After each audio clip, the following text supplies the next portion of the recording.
Hey everybody, today is October 4th, 2023. I'm Gene, and welcome to the Wednesday edition of Hanging with Uncle. Before we get started, please hit that subscribe button if you have not. And if you have hit the subscribe button, please hit that thumbs up, that like button. Really helps us spread the word out. And also that notification bell on the right. So when we put something live out there or new content, you'll be notified too. So having said that, let's get into this show. If you listened to the show on Monday, you'll remember we talked about the debt ceiling and the government shutdown and how they so closely averted it. And nobody accused Kevin McCarthy of being smart, and nobody still is. So back with us again today is my man on the street, Brent Naple. How's it going, brother? Great, Gene. Thanks for having me back on, brother. My pleasure, man. So here we go, man. How crazy. It's like we have those Palantir balls from Lord of the Rings, man. We can see shit. Yeah, we got a lot of help in the group too, man. Yeah, we got a lot of smart geniuses that are in our group, man. So yeah, it's great to go ahead and being able to bounce off ideals and stuff off a global group instead of just because we see things, but they might be seeing something that we don't see. So it's great, man. I'm glad that there's so much to talk about. Let's just get into it. I agree with you, man. We have to welcome that other point of view because it makes sense. And just a very wise person, my mother, always told me, it doesn't matter if you like someone or not. Pay attention. Someone you like said what they just said. Does it still make sense? If it makes sense if someone you like were to have said it, then it's a good idea. It doesn't matter where it comes from. There's no team involved. It's either a good idea, a good issue, or the otherwise. So I wanted to just touch on Kevin McCarthy and his 9-month tenure as Speaker of the House and being the only member to have the honor of being booted out by his own party. So go ahead, Brent, if you want to share your thoughts with that.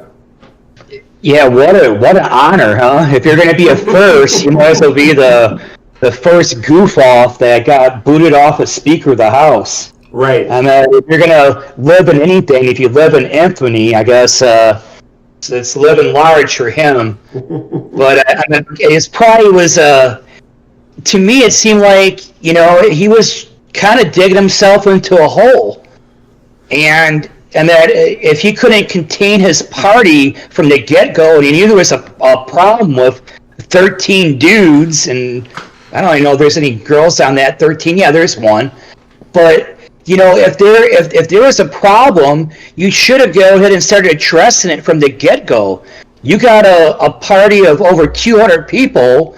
By you not confronting them and giving them their leeway to go ahead and cause as much chaos as you want, this is his comeuppance, in a way.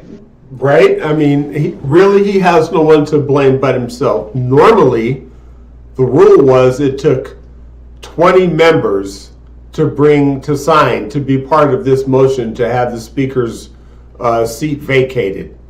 But McCarthy is so weak and so eager to please other people to get what he wants, which is the speakership above all other things, he gave it away in the process. Now only one member can bring a motion to vacate, and that was, Matt Gaetz. And by giving away that power, by being so weak, by not having any conviction, he didn't have the strength to withstand the storm that came at him just for doing his job and passing a 45-day CR so we can get a budget going. For that, he was crucified.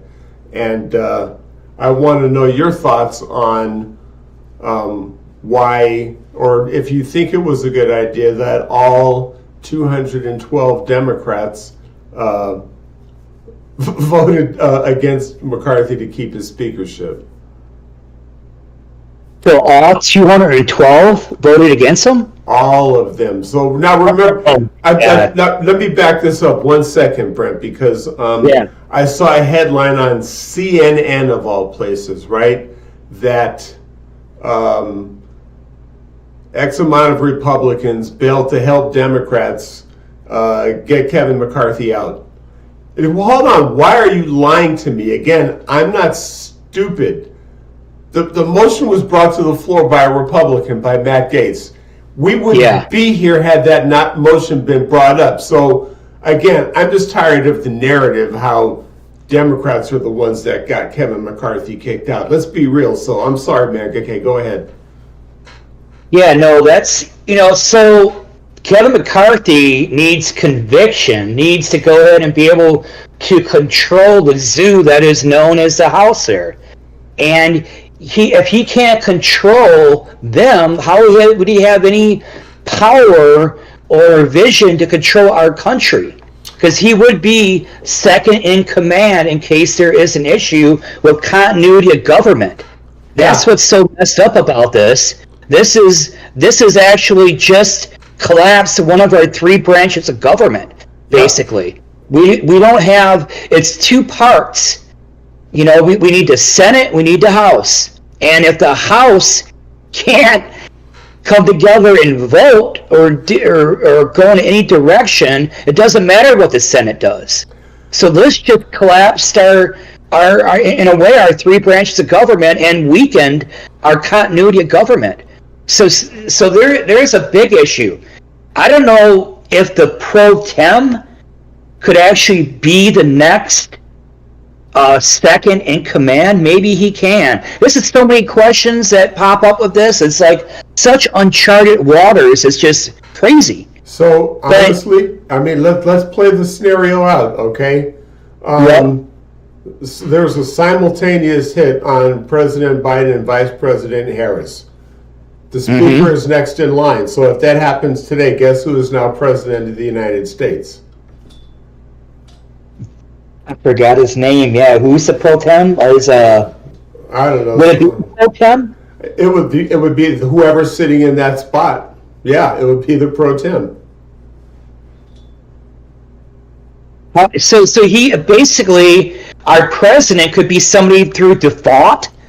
Isn't that the craziest thing that what happened to voting for somebody and having a chain of command set up? And what's the point of even having these safeguards? These were safeguards. So if these safeguards are being ripped away, is this a group of people trying to do it on purpose? That's what I keep on thinking. What do you think about that? Honestly, Brent, that's exactly what I think. What would be so they've been trying this for a long time. This isn't something new. Remember when John Boehner was actually Newt Gingrich was the first one to get ran out because of him trying to impeach Bill Clinton, right? What it did to Clinton's favorability, and Newt Gingrich got ran out of town. And then John Boehner was speaker, and those crazies, he refused to bring votes to the floor because of the Freedom Caucus, the Tea Party people, right? And that's why he resigned. He was like, "You guys are nuts. You're insane. I want no part of it." Then you had Paul Ryan step into the speakership, right? Paul Ryan was there 2 years, 3 years. He resigned his seat from Congress like Boehner did early, left Congress because of the crazies, because of the Matt Gaetzes. And that is why no Republican, not one, and if we're going to have any sanity or continuity brought back into our government, this Republican speaker that we're going to have for the next year better have an iron fist and tell them this is the way it's going to go. And I will work with Democrats because that's what I got elected to do, so I can pay the government's bills, so I can make sure our national defense isn't deminimized, so that people eat and don't have to go homeless and take care of the needs of the people. If we get a speaker that walks in like that, you'll see a lot of Democrats come on board to get that done. And with, even though they're in the minority, they have a significant minority to still get bills passed with the right speaker running the show instead of the crazies running the speaker. And that's been the problem. Yeah, it seems to me like we're getting played a little bit. And that's kind of, it's something I've been worried about for a long time. That's why I went and went to DC. But if there is some type of some type of plan to weaken our government, yeah, this is exactly the plan. Thinking from a criminal perspective, to go ahead and crash our government. This is exactly the playbook. So this is like so crazy for him to go ahead and be at that table, and then to go ahead and not fund Ukraine, and then to not even think about that the NATO might be pulling us into war. So come next month. How's that helping our military readiness? Brent, that is the question. What would be the key motivator to make someone not want to do that? And the only answer is they support Vladimir Putin. I can't tell you how many times I've heard elected members of Congress, House and Senate, say how much more they respect Putin. And the more they do nothing, the less aid Ukraine gets, the stronger Russia gets invading Ukraine. And that would be the only reason. That is the only reason I can think of. I am not a conspiracy theorist, but I'm also not naive enough to believe this is probably not going on, that we're destroying ourselves from within, and this is Putin's plan, and he's just laughing the whole time. He's just laughing it up right now. Yeah. He's putting everything that he wants right now according to it. So if we were trying to go ahead and do that, so what would happen here is once the government wouldn't get funded, and there's a shutdown in 45 days, now these soldiers that are going to be going to war to help out with Ukraine will not be getting paid, for one. So that's not really a motivating factor for a soldier. If a soldier is supposed to be protecting home and country, and we can't even pay the dude to go ahead in case something does happen to him, we at least take care of his family. All these programs that are set up to make us have military readiness is actually getting watched in a way. So what would happen is you would get a big buildup, and it already has. Russia's been expecting us to come in there with NATO. So if we're sending in soldiers now and we're not properly funding our military, these soldiers are going to be going in blind. So their nutrition rate, which is a nice way to say soldiers getting killed, of course, would be a lot higher, because now we don't have the sensors on the battlefield.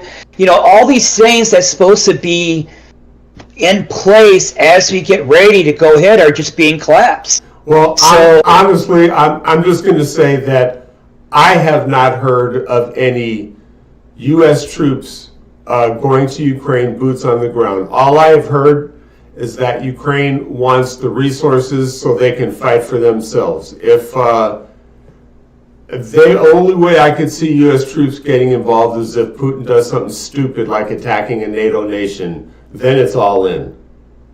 Well, NATO has their ultimatum. They had their ultimatum since last summer. I want to say for the last 13 months, they put an ultimatum on November as a deadline for them to pull out of certain areas, and they have not done that. So whether it starts or not next month, the deadline will come.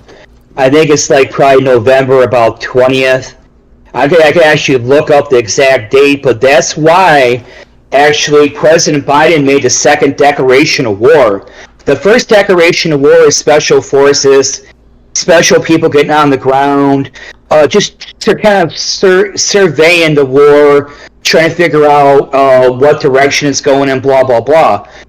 We're also keeping track of our weapons, stuff we're giving to Ukraine, seeing the effectiveness of it. But the second wave of war is when Biden said on July 14th that he's calling in the Special Reserve. So the Special Reserve, the Air Force was called up on July 14th of this year, and a few other things were triggered. Miley said about July 10th or 11th that talking about cluster bombs would be allowed. So yeah, something's going to pop. I don't know if it's going to be right at the deadline or what, but I'm just worried about it. I know, and again, I've heard nothing about declarations of war because, again, only Congress is authorized to declare war. The president cannot declare war. And if troops are going over there, they might be doing training exercises with NATO, but I really don't see the X's and O's of sending troops over there. And again, the president, that's not in his power under the Constitution to declare war. Well, no, it is up to Congress, but if we actually are in the NATO agreement, that means that NATO could call us in without, I believe, without having Congress actually make a declaration of war. They wouldn't have to make it if NATO, because we're one of the member states, so NATO could trigger it. Yeah, that's what I believe. Now, I got to look into it more, but that's, as far as I know, that's what their power is, and that's the pact that we signed with them. I don't see NATO invading. But I see Putin being dumb enough to invade a NATO nation just to test the waters and see what he's up against. Like, okay, if I were to do this for real, what are they going to do? Like maybe throwing collateral damage just to see what's going to happen. But yeah, I don't know. I'm just on the other side of the coin. I'm very skeptical about going to war over there. Yeah, I mean, of course, we all wish that doesn't happen, but with Poland and NATO procurement agency actually made a statement, I think last week, soliciting bids for munitions. So the NATO front, the main one that would be pushing against that and going into Ukraine would be based out of Poland and going in from there. So there is a lot of markers kind of pointing that way. And some of the words too, the declarations, these are just stages that you go through, whatever. But yeah, the only declaration of war of us going against another country by ourselves would be by Congress enacting it. But that gets down to chaos again. Again, that's exactly what I wanted to bring up, man. So with Congress being in the situation it's in without a speaker, because it took McCarthy 15 votes. I think it's going to take much longer for this one. And in that time, what is going to happen? Because again, Congress authorizes the use of military force to fund it, and if that branch of government isn't working, because it takes both sides, the House and the Senate, to get it done, again, man, where's the profit in the chaos in that is my question. Follow the money. So what are your thoughts on that? Yeah, so they're going to get, the people that are basically colluding maybe with Russia and different agents over there, if there actually are double agents, which there's a lot of people that think they are, and there's people getting busted all the time. Like I know one of the Congo guys got in trouble in New York. There's FBI agents. There's people getting tapped for colluding with Russia. So this isn't like we're saying. This isn't a conspiracy theory. This is actually happening all around us. So are they getting kickbacks? What are their gain on it? Which is a lot, because we're talking about oil pipelines, roads going through Ukraine. You're talking about as the chaos builds too. There's going to be a lot of stuff going on in the U.S. too. If we're not getting funded, there's going to be so much chaos with the police. People will start to steal. They won't get funded for. I don't know when the food stamp program will run out, but this would just cause us to go further and further towards a civil war with each other, I believe. It would. The Civil War. Less and less resources available. It would cause a recession. Oh my God, what it would do to interest rates around here. And, imagine paying $20 for a loaf of bread. I mean, it's like that's where we're headed if they're insistent on shutting the government down. And again, where would they be the profit for them? Because people would be, like you said, looting, starving. There would be chaos.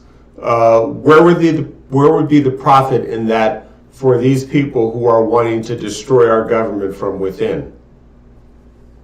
Well, people will start losing their houses.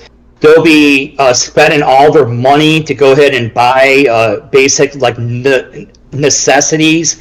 So people's whole way of life and being able to support them will be gone, and then we'll be totally dependent on the government. So now the government would go ahead and whatever they do would look like they're the saviors of us, and people would probably not even understand that they are actually taking our resources. So you're going to go ahead and maybe lose your house.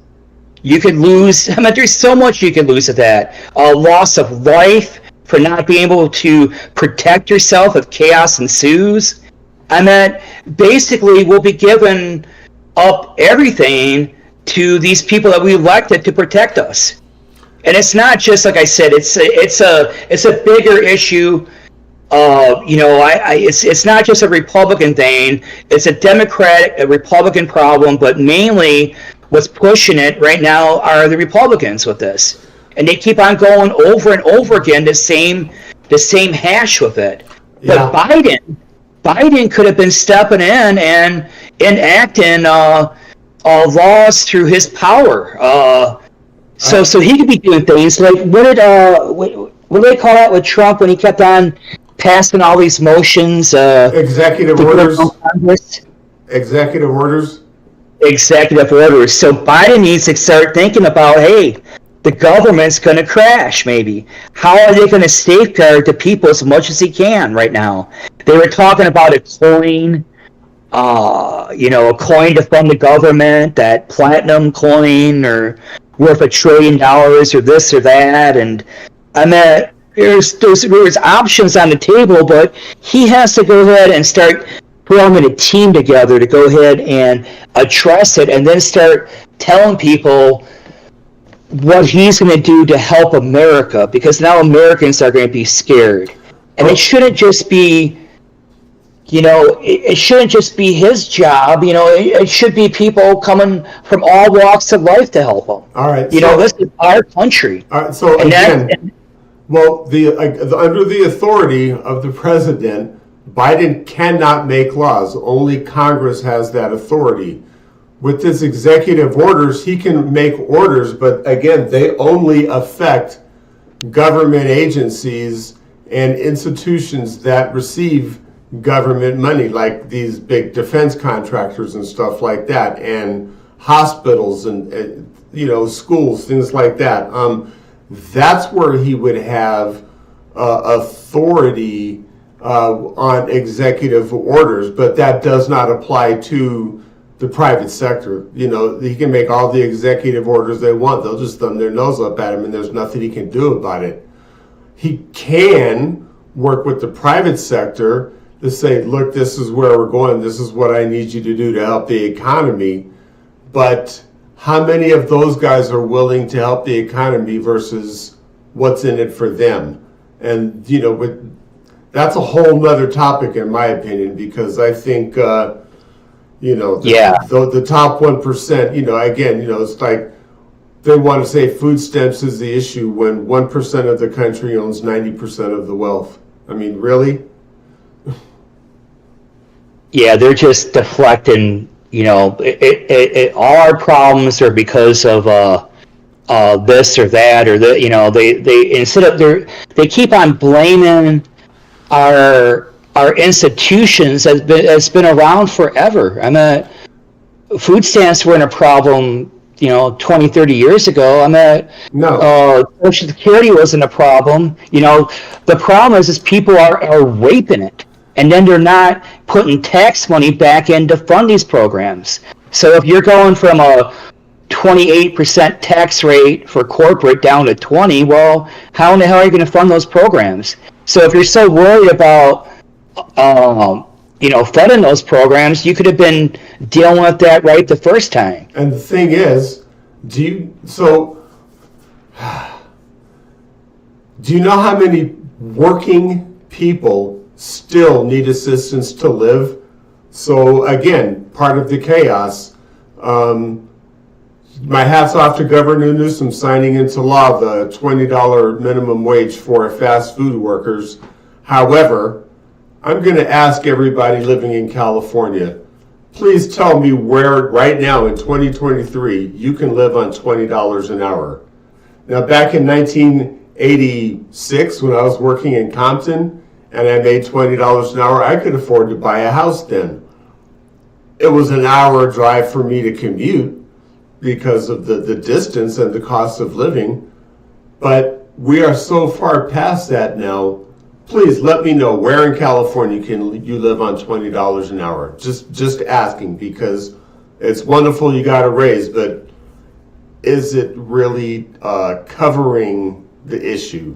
Can you live? Can you put a roof over your head? Just curious. Let me know. What do you think, Brent? Yeah, I know people. So I lived in South Lake Tahoe in the 90s. I actually would live on the Nevada side because it was slightly cheaper. It was the state line was right there. So even back in the 90s, you had trouble living in California, especially around the San Fran area. Even back then, people were driving 2 hours away. So it's a thought that's a little bit too late, I guess, with him. I know he's got a lot of people to manage there in California, and there's a lot of different price ranges, where you maybe could afford to live at, but you're really in remote areas, and then you're not really the only jobs out there would probably be a fast food job, So it's really. And that it's a nice step. It's just a little bit too late. Yeah, that's a whole other conversation, man. Because I have some thoughts on that subject. But anyway, I think that's about all the time we have for this week. But just any closing thoughts you have on what we have learned from Kevin McCarthy's term as Speaker and what needs to happen from here going forward. Our election's coming up, so we got to go ahead and start picking candidates that are working with both sides of the aisle. And the best way to do that would be to get in people with either a non-party preference or people that are getting funded by the big machine that could break away from the machine. So if you're going to vote for somebody, and you're seeing your economy crash, you might want to think about, not voting for the most radical, but more middle of the road person that seems sensible. So vet. That's the point of having an electric vote on members of Congress, and it's for you to study your candidates. So start making sure you understand who your members of Congress are in your state and whether or not they're really helping you or not. I totally agree.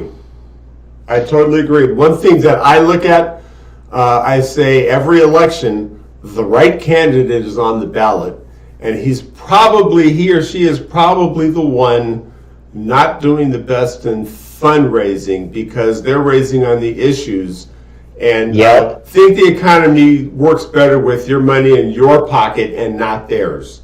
So there's always a candidate out there, and is 9 times out of 10 not the most popular one or who's raising the most money. So again, it's about the issues. It's not about a party.